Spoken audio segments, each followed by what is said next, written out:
हम खबरें दिखाएंगे।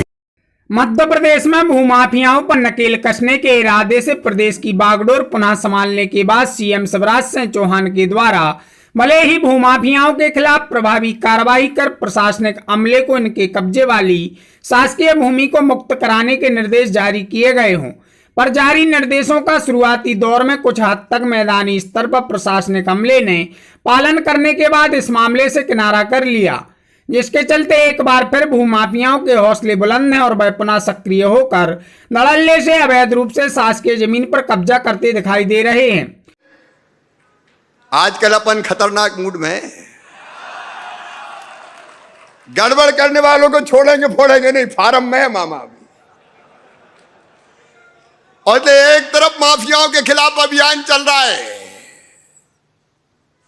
मसल पावर का रसूख का इस्तेमाल करके कहीं अवैध कब्जा कर लिया, कहीं भवन तान दिए, कहीं ड्रग माफिया।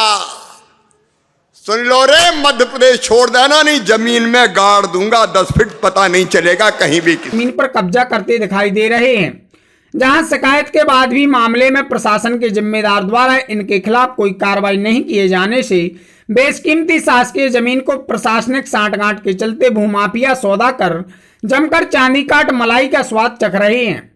ऐसा ही एक मामला संभागीय मुख्यालय सागर के संत रविदास वार्ड से सामने आया, जहां बामनखेड़ी के पास मुख्य रास्ते वाली शासकीय भूमि को कब्जा कर भूमाफिया द्वारा उसके आसपास की शासकीय जमीन पर कॉलोनी काटी जा रही है और मुख्य रास्ते को सकराकर बाउंड्री वाल का निर्माण कर अतिक्रमण कर लिया गया है।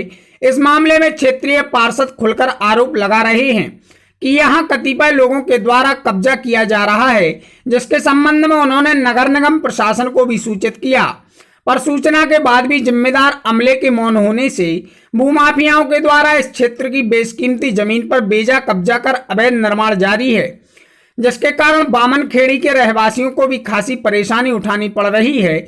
उनके मुताबिक अभी तक यह स्पष्ट नहीं कि किसके आदेश पर यहां और कौन निर्माण कार्य करा रहा है, पर कोई नीलेश महाराज नाम के व्यक्ति के इशारे पर यहां शासकीय भूमि पर कब्जा कर कॉलोनी के निर्माण की बात सामने आ रही है, जहां निर्माण कार्य की निगरानी करने वाला व्यक्ति उसे रसूखदार, राजनीतिक पहुंच और प्रभाव वाला व्यक्ति बता यहां निर्माण कार्य की जानकारी लेने पहुंचने वालों को उसके दबदबे का एहसास करा धमकाता भी नजर आता है।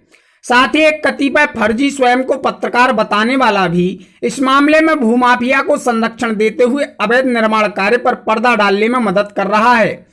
प्रदेश के मुखिया शिवराज सिंह चौहान की भूमाफियाओं की जकड़न से प्रदेश को मुक्त कराने की मंशा को जिस तर्ज पर संभागीय मुख्यालय सागर में बैठा जिम्मेदार प्रशासनिक अमला मैदानी स्तर पर क्रियान्वित करने के प्रति खासा उदासीन दिखाई दे रहा है, उसके कारण मुख्यमंत्री की मंशा मूल रूप लेती नहीं दिख रही, तो वहीं भूमाफिया और प्रशासनिक अमले के बीच में सांठगांठ को इंगित कर पूरा खेल जारी होने के संकेत दे रही है। नहीं तो क्या वजह है कि मामले में अवैध निर्माण के साथ शासकीय जमीन पर कब्जा की स्थानीय पार्षद की शिकायत पर भी प्रशासन जांच कर कार्रवाई करने से किनारा कर रहा है, जो पूरे मामले में सवालिया निशान लगा रहा है।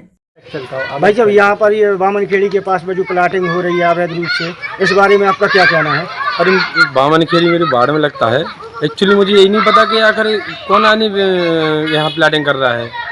अब बाउंड्री भी बना ली उन लोगों ने और काम भी लगा दिया, कोई पता ही नहीं है, वहाँ जाते कोई मिलते ही नहीं है। ये शासकीय जमीन है क्या है? नगर निगम में मैंने इंजीनियर से बात की, लेकिन नगर निगम मतलब इंजीनियर से बात की, लेकिन कोई कार्रवाई नहीं की, कुछ अभी तक नहीं हुआ।